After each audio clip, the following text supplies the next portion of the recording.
Fam welcome back to ಪ್ರೀತಿಸ್ ಪ್ರಪಂಚ. ತುಂಬ ದಿನಗಳಾದಮೇಲೆ ವ್ಲಾಗ್ನ ಮಾಡ್ತಾಯಿದ್ದೀನಿ. ಇವತ್ತು ಯಾಕೆ ವ್ಲಾಗ್ನ ಮಾಡ್ತಾಯಿದ್ದೀನಿ ಅಂತಂದರೆ ನಾಳೆ ನಮ್ಮದು ವೆಡ್ಡಿಂಗ್ ಆ್ಯನಿವರ್ಸರಿ ಇದೆ. ಸೊ ಹಾಗಾಗಿ ಇವ್ರು ಇವಾಗ ಸೆಕೆಂಡ್ ಶಿಫ್ಟ್ ಡ್ಯೂಟಿಗೆ ಹೋಗಿದ್ದಾರೆ. ಅವರಿಗೆ ಸರ್ಪ್ರೈಸ್ ಕೊಡೋಣ ಅಂತ ಹೇಳ್ಬಿಟ್ಟು ಏನಾದರೂ ಸ್ವಲ್ಪ ಪರ್ಚೇಸಿಂಗ್ ಮಾಡ್ಕೊಂಡು ಬರೋಣ ಅಂತ ಹೇಳಿಬಿಟ್ಟು ಹೋಗ್ತಾ ಇದ್ದೀನಿ. ವ್ಲಾಗ್ನ ಹಾಗೆ ಕಂಟಿನ್ಯೂ ಮಾಡ್ತೀನಿ, ಸ್ಕಿಪ್ ಮಾಡಿದೆ ಪೂರ್ತಿಯಾಗಿ ನೋಡಿ. ಮತ್ತು ನಾನು ಸರ್ಪ್ರೈಸ್ ಯಾಕೆ ಕೊಡಬೇಕು ಅಂತ ಅಂದ್ಕೊಂಡೆ ಅಂತಂದರೆ, ನನ್ನ ಪ್ರಕಾರ 99.9% ಅವರಿಗೆ ನಾಳೆ ನಮ್ಮದು ಆ್ಯನಿವರ್ಸರಿ ಅನ್ನೋದು ನೆನಪಿಲ್ಲ. ಸೊ ಹಾಗಾಗಿ ಅವರಿಗೆ ನಾನು ಯಾವುದೇ ಕ್ಲೂ ಕೂಡ ಕೊಟ್ಟಿಲ್ಲ. ಇಷ್ಟು ದಿನ ಆ್ಯನಿವರ್ಸರಿ ಆಗಲಿ ಬರ್ಡೇ ಆಗಲಿ ಏನೇ ಬರ್ತಾಯಿದ್ರು ತಿಂಗಳು ಮುಂಚೆನೇ ಹೇಳ್ತಾ ಇದ್ದೆ ಈ ಡೇಟ್ ಅಂತ.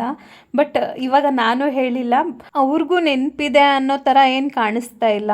ಸೊ ಇವತ್ತು ಅವ್ರು ಬರೋದು 12:30 ಆಗುತ್ತೆ. ಸೊ 12ಗೆ ನಾನು ವಿಶ್ ಮಾಡಲ್ಲ, ಅವ್ರ ಮನೆಗೆ ಬಂದಮೇಲೆ ಸರ್ಪ್ರೈಸ್ ಕೊಡ್ತೀನಿ. ನೋಡೋಣ ಅವ್ರ ರಿಯಾಕ್ಷನ್ ಹೇಗಿರುತ್ತೆ, ಅವರಿಗೆ ಆ್ಯನಿವರ್ಸರಿ ನೆನಪಿದೆಯಾ ಇಲ್ವಾ ಅನ್ನೋದು ಅವ್ರು ಬಂದಮೇಲೆ ಗೊತ್ತಾಗೋದು. ಅಲ್ಲಿ ತನಕ ನನಗೂ ಗೊತ್ತಾಗಲ್ಲ, ನಿಮಗೂ ಗೊತ್ತಾಗಲ್ಲ.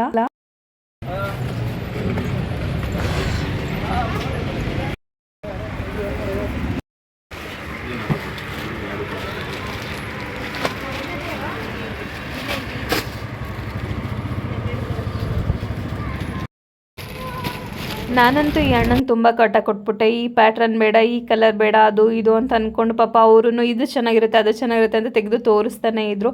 ಫೈನಲಿ ಯಾವುದೋ ಒಂದು ಸೆಲೆಕ್ಟ್ ಮಾಡಿದೆ. ನನ್ನ ಗಂಡಂಗೆ ಗೊತ್ತಿರುತ್ತೆ ಬರ್ಡೇ ಆ್ಯನಿವರ್ಸರಿ ಯಾವುದೇ ಆದ್ರೂ ನಾನು ಬಟ್ಟೆ ತೊಗೊಂಡು ಬರ್ತೀನಿ, ಕೇಕ್ ತೊಗೊಂಡು ಬರ್ತೀನಿ ಅನ್ನೋದು ಗೊತ್ತಿರುತ್ತೆ. ಬಟ್ ನಾನು ಅವ್ರಿಗೋಸ್ಕರ ಅಂದ್ಬಿಟ್ಟು ಇನ್ನೂ ಒಂದು ಏನೋ ತೊಗೊಂಡು ಬಂದಿದ್ದೀನಿ ಅವ್ರಿಗೆ ಇಷ್ಟ ಆಗೋಂಥದ್ದು ಪ್ರಿಪೇರ್ ಮಾಡೋಕ್ಕೆ ಅಂತ ಅಂದ್ಬಿಟ್ಟು. ಅದನ್ನ ಅವ್ರಿಗೆ ಗೊತ್ತಾಯಿತು ಅಂತಂದರೆ ಅವರಂತೂ ಫುಲ್ ಶಾಕ್ ಆಗ್ತಾರೆ. ಅವ್ರ ಜೊತೆ ಹೋದಾಗಲೇ ನಾನು ಅದ್ರ ಹತ್ರ ಹೋಗ್ತಾ ಇರಲಿಲ್ಲ. ಬಟ್ ಇವಾಗ ನಾನು ಒಬ್ಬಳೇ ಹೋಗಿ ತೊಗೊಂಡು ಬಂದಿದ್ದೀನಿ ಅಂತಂದರೆ ನಿಜ ಅವ್ರು ಶಾಕ್ ಆಗ್ತಾರೆ. ನಿಮಗೆ ಗೊತ್ತಾದರೆ ನೀವು ಇದರಲ್ಲಿ ಏನಿದೆ ಅಂದ್ಕೊತೀರಾ, ಬಟ್ ಅವ್ರಿಗಂತೂ ಪಕ್ಕಾ ಶಾಕ್ ಆಗ್ತಾರೆ. ನನ್ನ ಗಂಡ ಶಾಕ್ ಆಗ್ತಾರೆ ಅಂತ ಹೇಳಿದ ವಿಷಯ ಇದೇನೆ. ನಾನು ಅವರಿಗೋಸ್ಕರ ಬಿರಿಯಾನಿ ಮಾಡ್ತಿದ್ದೀನಿ. ಇಲ್ಲಿ ಕಬಾಬ್ ಮಾಡೋದಕ್ಕೆ ಎಲ್ಲನೂ ರೆಡಿ ಮಾಡಿ ಇಟ್ಟಿದ್ದೀನಿ. ಕಬಾಬು ಮುಗೀತು. ಇದೇ ಅವರಿಗೆ ದೊಡ್ಡ ಶಾಕ್.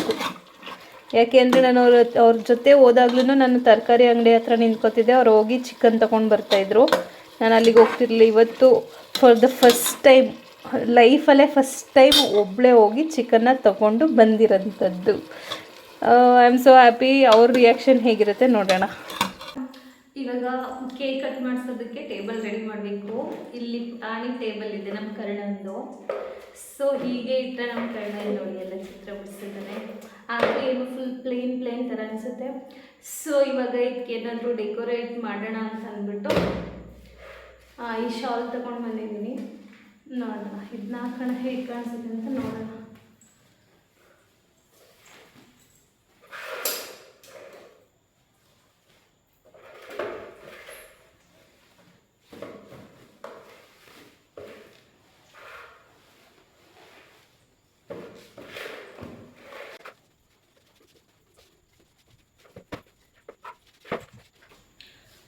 ಅವ್ರಿಗಂತೂ 1% ಎಕ್ಸ್ಪೆಕ್ಟೇಷನ್ಸ್ ಇರಲ್ಲ ಅನ್ಕೊತೀನಿ. ಎಕ್ಸ್ಪೆಕ್ಟೇಷನ್ಸ್ ಯಾಕಿರಲ್ಲ ಅಂತಂದರೆ ಅವ್ರಿಗೆ ಗೊತ್ತೇ ಇಲ್ಲ ಇವತ್ತು ನಮ್ಮದು ಆ್ಯನಿವರ್ಸರಿ ಅಂತ ನಾನು ಅಂದ್ಕೊಂಡಿದ್ದೀನಿ. ಡೋಂಟ್ ನೋ ರಿಯಾಲಿಟಿ ಏನು ಅಂತ ಅವ್ರು ಬಂದಮೇಲೆ ಗೊತ್ತಾಗೋದು. ಇಲ್ಲ ಅಕಸ್ಮಾತ್ ಗೊತ್ತಿದೆ ಅಂತ ಸುಮ್ಮನೆ ಡೌ ಮಾಡ್ತಾರ, ನೋಡೋಣ. ಐ ಡೋಂಟ್ ನೋ ವಾಯ್ಸ್ ಕ್ಲಿಯರಾಗಿ ಕೇಳಿಸ್ತಿದೆಯಾ ಇಲ್ವಾ ಅಂತ.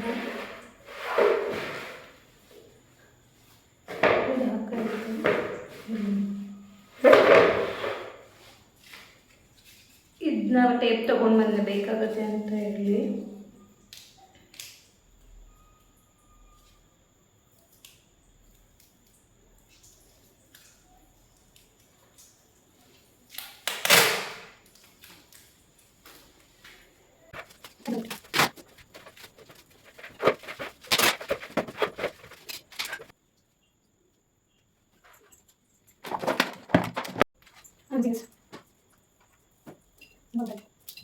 ನಾನು ಕುಳಿತು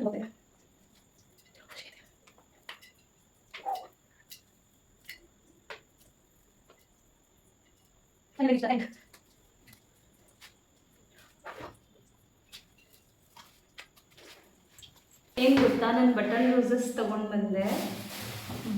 ಬಟನ್ ರೋಸ್ನ ಹೇಗೆ ಯೂಸ್ ಮಾಡಬೇಕು ಅಂದರೆ ಬಲೂನು ಆ ಥರದ್ದೇನೂ ತೊಗೊಂಡೇ ಬಂದಿಲ್ಲ. ನಾನು ಜಸ್ಟ್ ರೋಸ್ ತೊಗೊಂಡು ಬಂದಿದ್ದೀನಿ.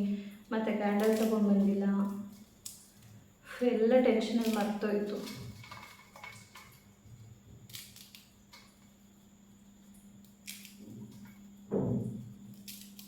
ಮತ್ತು ಇನ್ನು ಸ್ವಲ್ಪ ರೋಸ್ ಬೇಕಿತ್ತು ನನಗೆ ಆ್ಯಕ್ಚುಲಿ. ಅವ್ರ ಮೇಲೆ ಹೀಗೆ ಹಾಕ್ತೀನಿ.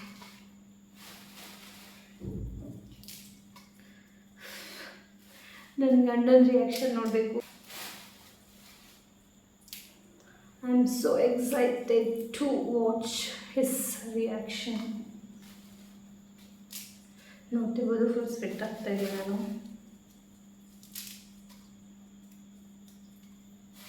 ಯೂಸ್ ಮಾಡ್ಕೊಂಡು ಏನು ಮಾಡೋಕ್ಕೆ ಸಾಧ್ಯ ಅಷ್ಟು ಮಾಡ್ತೀನಿ.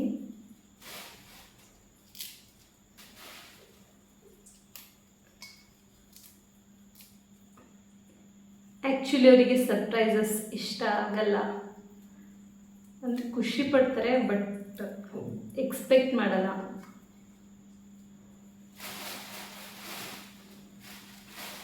ಬಟ್ ನನಗೆ ಅವ್ರಿಗೆ ಸರ್ಪ್ರೈಸ್ ಕೊಡೋದು ಅಂದರೆ ಸಿಕ್ಕಾಪಟ್ಟೆ ಇಷ್ಟ.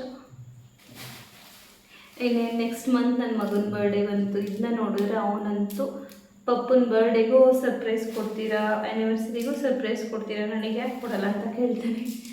ಸೊ ಅವನಿಗೂ ಸರ್ಪ್ರೈಸ್ ರೆಡಿ ಮಾಡಬೇಕು ಗೈಸ್.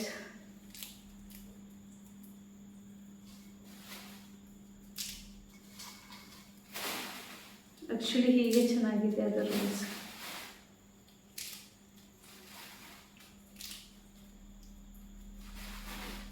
ಇವಾಗ ಸ್ವಲ್ಪ ಸೇವಂತಿಗೆ ಇದೆ, ಸೊ ಅದನ್ನು ಸ್ವಲ್ಪ ಯೂಸ್ ಮಾಡ್ಕೊಬೇಕು. ಇನ್ನೇನಿಲ್ಲ, ಇನ್ನು ಇದನ್ನ ಸೆಟಪ್ ಮಾಡಬೇಕು. ಅದನ್ನೆಲ್ಲ ಹೇಗೆ ಸೆಟಪ್ ಮಾಡ್ತೀನೋ ನನಗಂತೂ ಗೊತ್ತಿಲ್ಲ. ಮತ್ತು ಇನ್ನು ಕಬಾಬ್ ಬೇಯಿಸ್ಬೇಕು, ಬಿರಿಯಾನಿ ಮಾಡಬೇಕು. ಟೈಮು ಕೂಡ ಎಷ್ಟಾಗಿದೆ ಅಂತ ಸರಿ ನೋಡಿಲ್ಲ ನಾನು.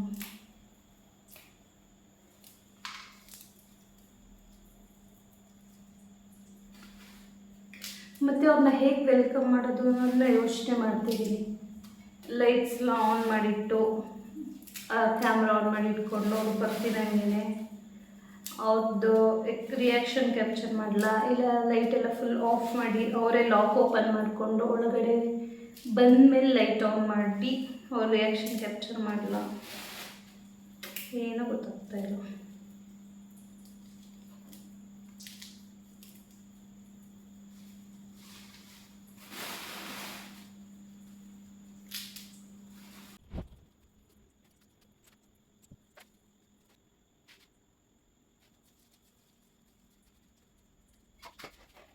ಆಗಲಿಲ್ಲ. ಫಸ್ಟು ಹ್ಯಾಪಿ ಆ್ಯನಿವರ್ಸರಿ ಬರೆಯೋಣ ಅಂದ್ಕೊಂಡೆ, ಲೆಟರ್ಸ್ ತುಂಬ ಆಗುತ್ತೆ, ಆಗಲ್ಲ ಅಂತ ಅಂದ್ಕೊಂಡೆ. ನೆಕ್ಸ್ಟು 7th ಇಯರ್ ಆಗಿರೋದ್ರಿಂದ 7 ಬರೆದಿದ್ದೀನಿ, ಹಾರ್ಟ್ ಬರೆದಿದ್ದೀನಿ. ಆಮೇಲೆ ಒಂದು ಫ್ಲ್ಯಾಶ್ ಆಯಿತು, ಸಪ್ತಪದಿ ಥೀಮಲ್ಲಿ, ಅಂದರೆ 7 ಹೆಜ್ಜೆಯಲ್ಲಿರೋದು. ಆ ರೀತಿಯಾಗಿ ಈ ಹೃದಯದಿಂದ 7 ಹೆಜ್ಜೆ ಈ 7ಗೆ ಬರೋ ಥರ ಬರೆಯೋಣ ಅಂತ. ಸೊ ನನ್ನ ಹತ್ರ ಈ ಥರ ಬೋರ್ಡ್ ಶೀಟ್ ಇದೆ.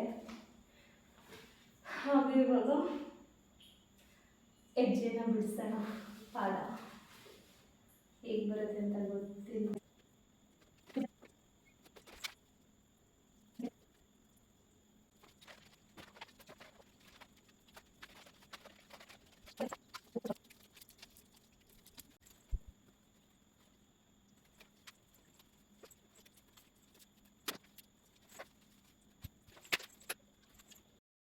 ಎಸ್, ಫೈನಲಿ ರೆಡಿ ಮಾಡಿದ್ದೀನಿ ಗೈಸ್. ಆ ಕಡೆ ಕ್ಲೀನ್ ಮಾಡಬೇಕು. ಇವಾಗ ಆಲ್ರೆಡಿ 12:21 ಆಗಿಬಿಟ್ಟಿದೆ. ಟೈಮ್ ಓಡ್ತಾ ಇದೆ ಗೈಸ್. ಸಿಂಪಲಾಗಿ ಇಷ್ಟು ರೆಡಿ ಮಾಡಿದ್ದೀನಿ. ಇವಾಗ ಫುಲ್ ಪಟ್ ಅಂತ ಕ್ಲೀನ್ ಮಾಡಿಬಿಟ್ಟು ಹೋಗಿ ಕಬಾಬ್ಗೆ ಬಿಡಬೇಕು. ಲೈಟ್ ಆನ್ ಮಾಡಿದ್ರೆ ಕಾಣಿಸುತ್ತೆ, ನೋಡೋಣ ಹೆಂಗೆ ಮಾಡೋಣ ಅಂತ. ಫೈನಲಿ ಕಬಾಬ್ ರೆಡಿಯಾಗಿದೆ, ಬಿರಿಯಾನಿ ಕೂಡ ರೆಡಿಯಾಗಿದೆ.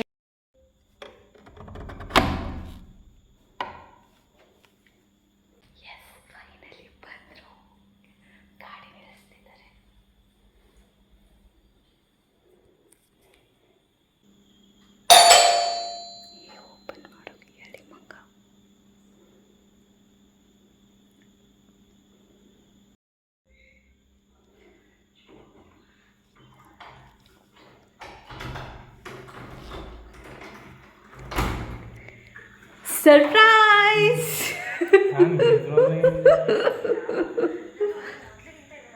ಮರ್ತ್ಕೊಂಡಿದ್ಯಲ್ವಾ ಮರ್ತ್ಕೊಂಡಿದ್ಯಲ್ವ ಮುಖ ನೋಡಿ ಗೈಸ್ ಮುಖ ನೋಡಿ ಯಾಕೆ ಯಾಕೆ ಅಲ್ಲ ನೆನೆಸ್ಕೊತಾನೆ ಯಾರ್ದು ಬರ್ತಡೇ ಅಂತ.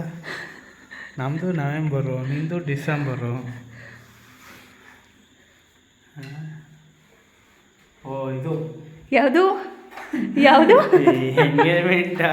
ಹಾಂ ಎಂಗೇಜ್ಮೆಂಟ್ ಆಗಿದೆ ಆ್ಯನಿವರ್ಸರಿ.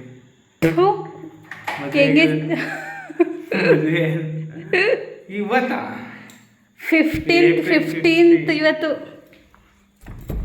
ಕಾಯ್ತಾ ಇದ್ದೀನಿ ಅಷ್ಟು. 12 ಗಂಟೆ ಆಗೋದಲ್ಲ.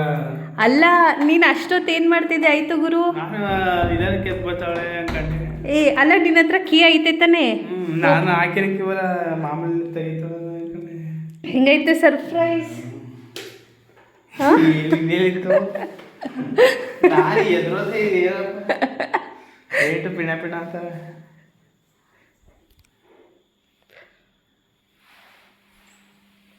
ನಾನು ಹೇಳಿಲ್ವ ಗೈಸ್ ನನ್ನ ಗಂಡಂಗೆ 1% ಎಕ್ಸ್ಪೆಕ್ಟ್ ಮಾಡಿರಲ್ಲ ಅಂತ.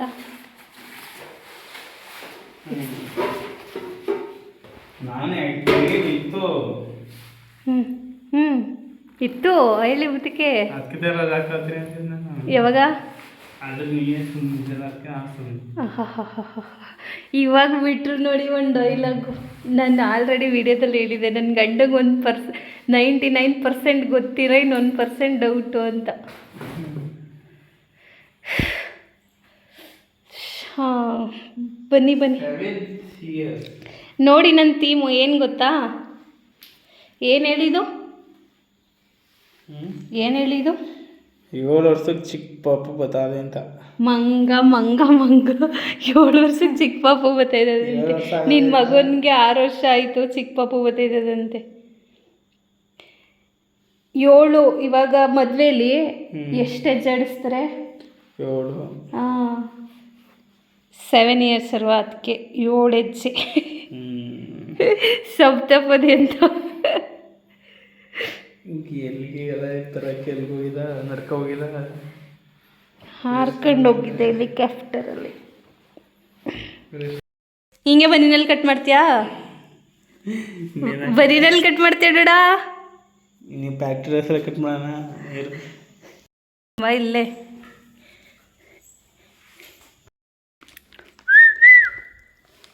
ನಾವು ಹೋಗ್ರೆ ಆ ಲೈಟ್ ಆನ್ ಮಾಡಿಲ್ಲ, ಹಂಗೆ ಆನ್ ಮಾಡಿ.